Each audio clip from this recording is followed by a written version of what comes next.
Hey everyone, it is Monday, May 19th. You are listening to the Mo News Podcast. I am Jill Wagner. This is the place where we bring you just the facts. We read all of the news and read between the lines so you don't have to. Moshe is traveling to Kentucky, which was hit with deadly tornadoes. He'll be filing some reports on our Instagram page at Moshe, Mosheh, and also right here on the podcast. But because of his travel schedule, I'm going to be doing most of this podcast solo, and then he will separately record an update from Kentucky and perhaps chime in on some other stories. So stay tuned. Okay, hope everybody had a nice weekend. Wishing my parents a very happy anniversary, 51 years today. Pretty incredible. And now to the headlines. Former President Biden's new medical diagnosis, an aggressive form of prostate cancer. What we know. Kentucky slammed over the weekend by tornadoes that killed at least 27 people in the region. Moshe is on the ground in Kentucky and will have the latest. A car bomb tore through a California fertility clinic. What we know about the suspect. The NTSB has launched an investigation after a Mexican Navy ship hit the Brooklyn Bridge. What investigators are honing in on.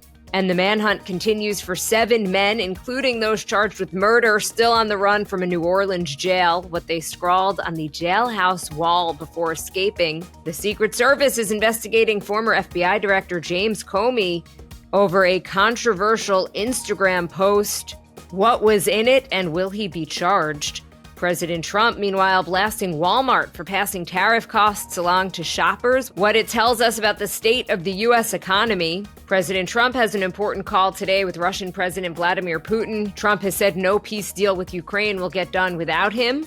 Pope Leo celebrates his inaugural mass. We'll tell you about it. And I'll have on this day in history. All right, let's start with former President Biden. His office announcing Sunday that he has been diagnosed with an aggressive form of prostate cancer that has spread to his bones.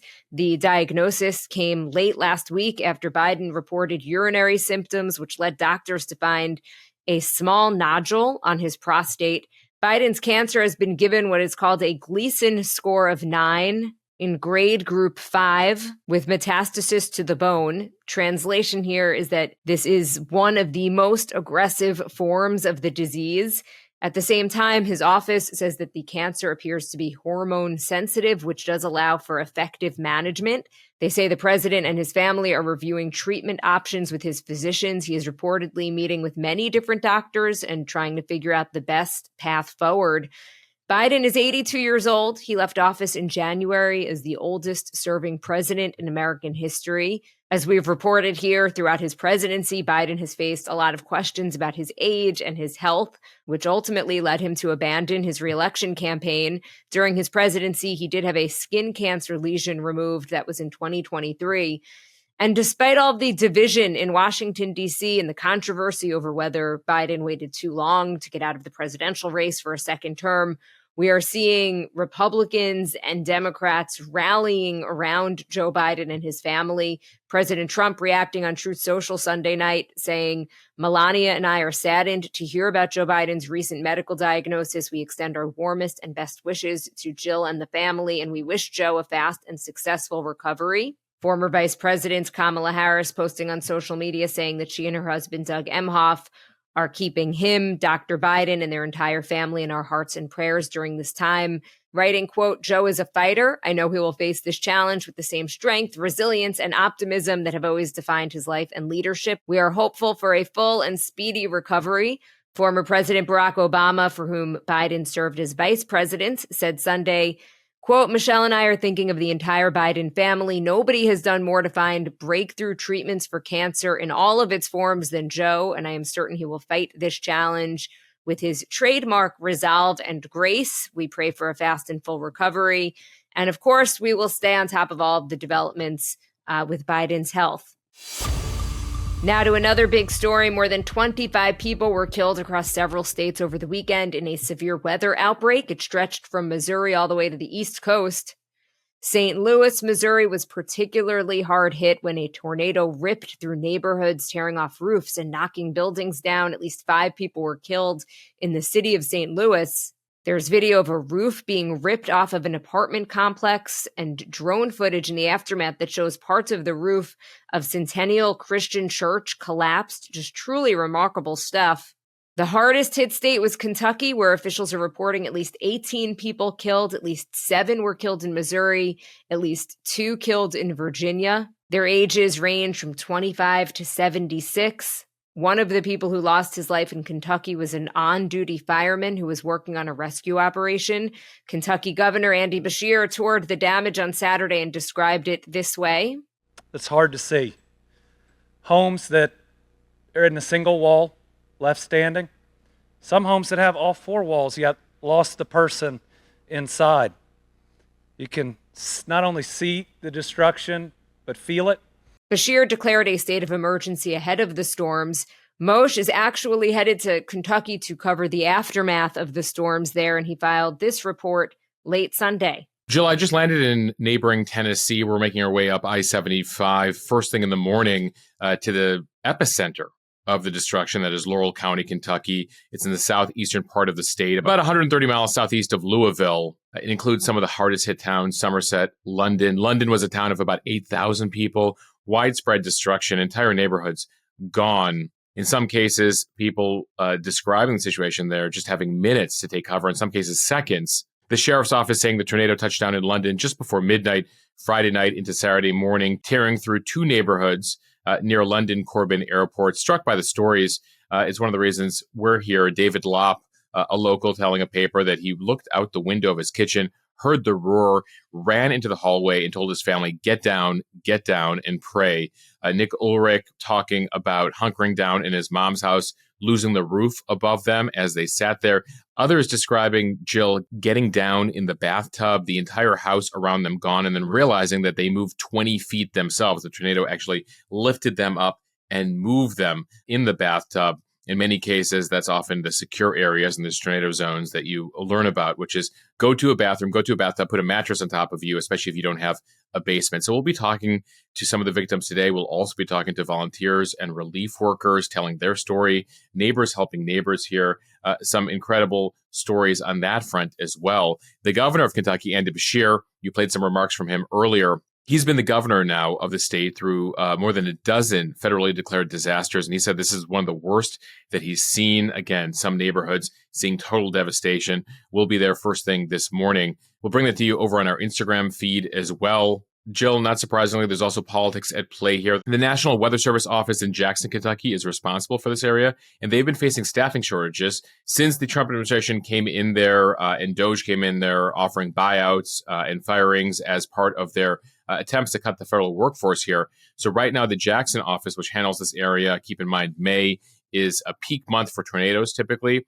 They are 4 meteorologists short. So that's nearly a third of their normal staffing. Knowing this severe weather threat was coming, though, the staff in that office took it upon themselves to set up staggered shifts and ensure they recovered through this outbreak. But long term, that's one of the questions that's being asked here, which is, did they cut in the wrong areas as they've been trying to reduce the federal workforce, especially since we have seen an uptick in tornadoes in particular, and the National Weather Service plays such an important role in protecting folks, saving lives. So again, look out for our coverage from Laurel County, Kentucky throughout the day on Instagram. I'll have more for you on the podcast tomorrow and throughout the week. We have a team here and we'll be bringing you coverage from the ground here in Kentucky. All right, thanks for that, Moshe. In addition to the severe weather, there was a rare dust storm that hit the Chicago area on Friday evening, bringing dangerous conditions to major highways and dropping visibility at Chicago Midway International Airport to just a quarter of a mile. That is the first time the National Weather Service had ever issued a dust storm warning for the city. That storm formed near Bloomington, Illinois, when thunderstorms in central Illinois generated winds with speeds up to 70 miles per hour. The winds surged northward towards the city of Chicago, sweeping up dust from dry farmlands. People in Chicago described the storm as looking like a fog rolling into the city. Soil across central Illinois is exceptionally dry this spring, which is creating the perfect conditions for the dry soil to be easily lifted up into the air by the wind. Chicago was last affected by a significant dust storm during the Dust Bowl in the 1930s. All right, the FBI has launched a terror investigation after a car bomb detonated Saturday outside of a fertility clinic in Palm Springs, California, killing one person believed to be the suspect and injuring 4 others. less than a mile from downtown Palm Springs. The FBI has classified the incident as a, quote, intentional act of terrorism. The explosion occurred shortly before 11 a.m. Saturday morning in the clinic's parking lot.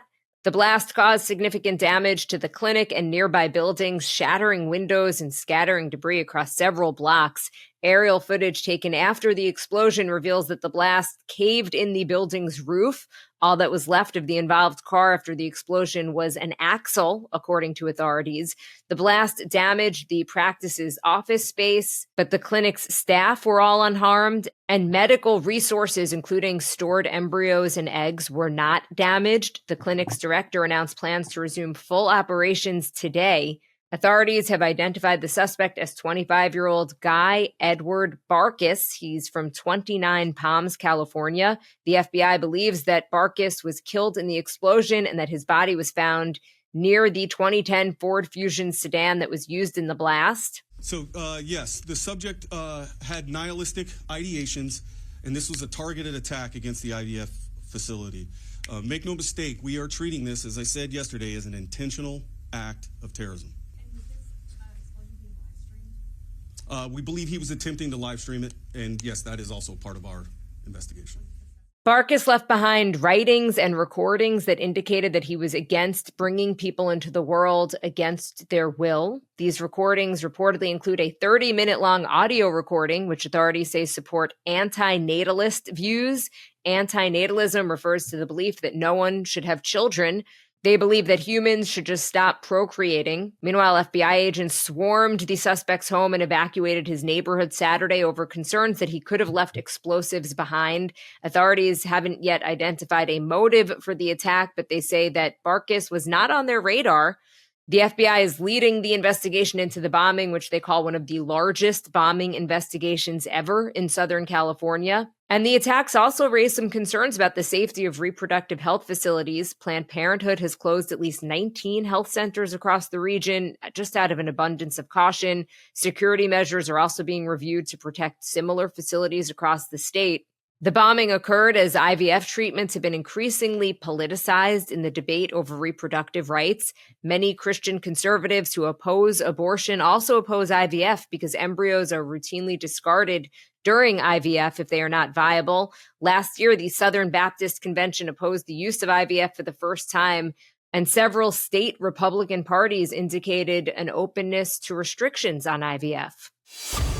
All right, time for the speed read from Fox News, the latest on that ship which hit an iconic New York landmark Saturday night. The National Transportation Safety Board, or the NTSB, has launched an investigation after a Mexican Navy tall ship on tour drifted into the Brooklyn Bridge Saturday night, smashing its masts and killing 2 naval cadets at around 8:30 p.m. local time Saturday. The Cuauhtémoc, a 300-foot training vessel carrying 277 people, lost power while departing from New York's Pier 17.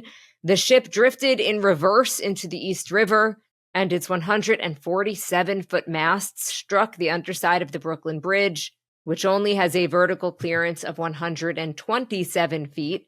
The collision caused all 3 masts to snap. We posted video of the collision on the Mo News Instagram page. Some sailors were riding atop the masts and were later seen dangling in harnesses from the ship's rigging, waiting for help after the collision. At least 22 others were injured, including 11 who were in critical condition and 9 who were in stable conditions. This is according to the Mexican Navy. The Brooklyn Bridge, which is 142 years old, sustained no significant structural damage. Traffic on the bridge, though, was temporarily halted, but it did resume after inspections confirmed that it was safe to do so. The NTSB investigation will focus on the reported power loss that led to the collision. There are also reports that the engine was stuck in reverse. Again, it was planning to go south, not north under the bridge. They're still investigating how tugboats were not able to ensure that the ship went in the right direction. As for why the ship was in the East River, each year the Cuauhtémoc sets out at the end of classes at the Naval Military School to finish cadets training On a trip around the world, this year it left the Mexican port of Acapulco on the Pacific coast in early April. It arrived in New York City on May 13th, and it was supposed to be leaving New York on its way to Iceland at the time of the crash. The ship was scheduled to visit 22 ports in 15 countries over 254 days. From the New York Post, the manhunt continues for 7 of the 10 men who escaped from a New Orleans jail late last week. The 10 men broke out of jail through a hole behind a toilet. A photo later released by authorities revealed the men had scrawled a taunting message above the hole that read, quote, "Too easy, LOL," with an arrow pointing at the gap. The men range in age from 19 to 42. They face a variety of charges, including aggravated assault and murder.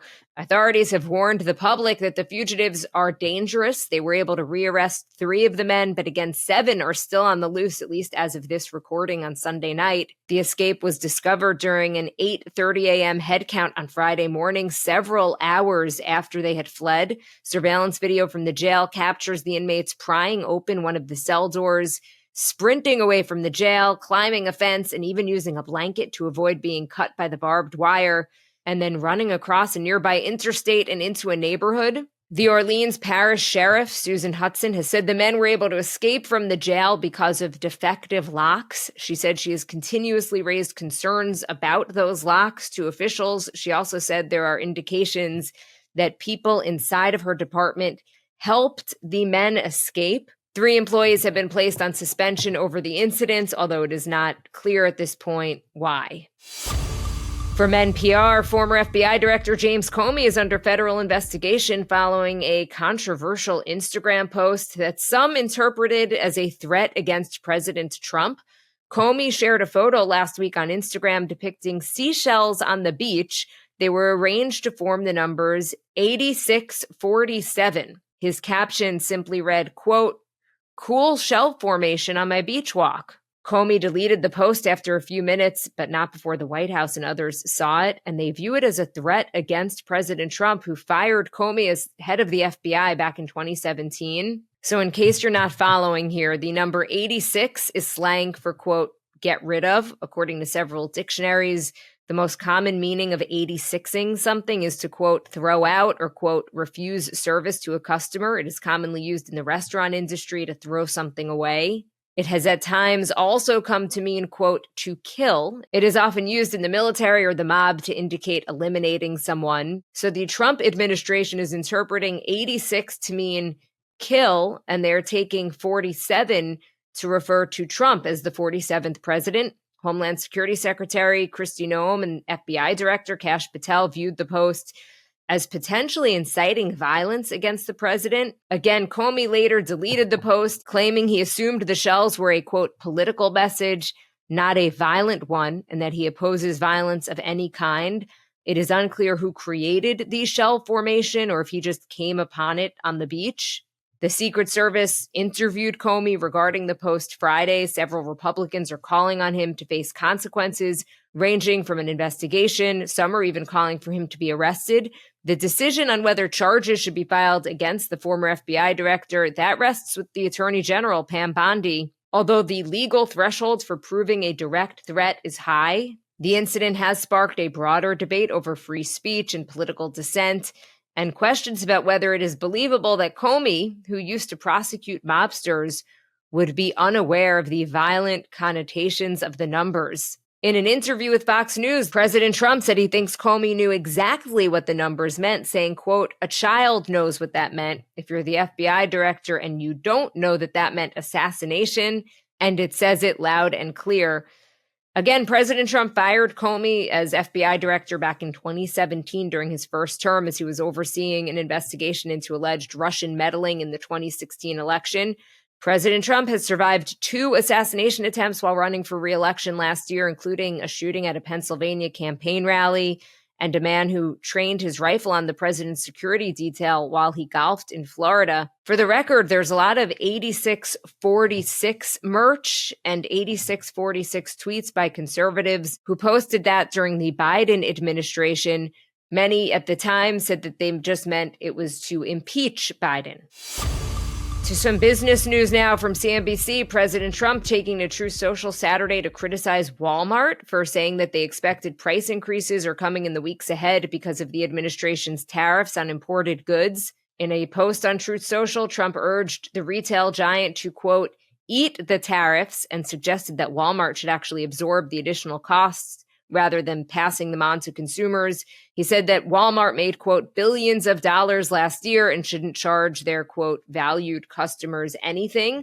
Walmart responded by saying, we'll keep prices as low as we can for as long as we can, given the reality of small retail margins. This is something we reported on Friday. Walmart has said it will absorb some of the tariffs, but cannot pay for all of them, and prices on some items will go up after the White House imposed a nearly 10% global tariff on all foreign goods, with tariffs starting at 30% for items from China, some facing a 54% or higher tariff as well. About a third of what Walmart sells in the U.S. is made, grown, or assembled in other countries. Despite a tariff pause between the U.S. and China, which temporarily lowers those tariffs on products imported from China, the price of toys and electronics and many other items still expected to increase. Walmart also says that tariffs on products imported from Costa Rica, Peru, and Colombia will affect the price of bananas, avocados, and coffee sold at Walmart, which is the largest grocer in the United States and the largest retailer in the world. And it's often seen as a bellwether for the health of retailers and the U.S. consumer.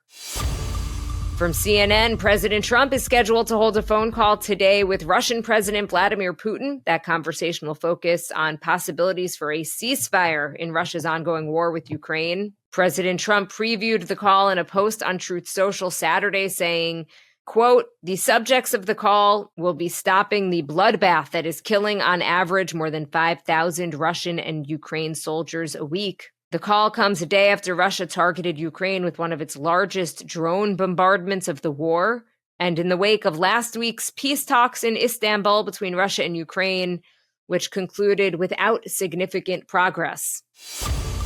And finally, from the Washington Post, the papacy of the first American-born pope officially began Sunday with Pope Leo XIV's inaugural mass at St. Peter's Square. In his homily, Pope Leo emphasized themes of unity, peace, and inclusivity. He called for a united church, and he referenced global crises, including the conflicts in Gaza and Ukraine.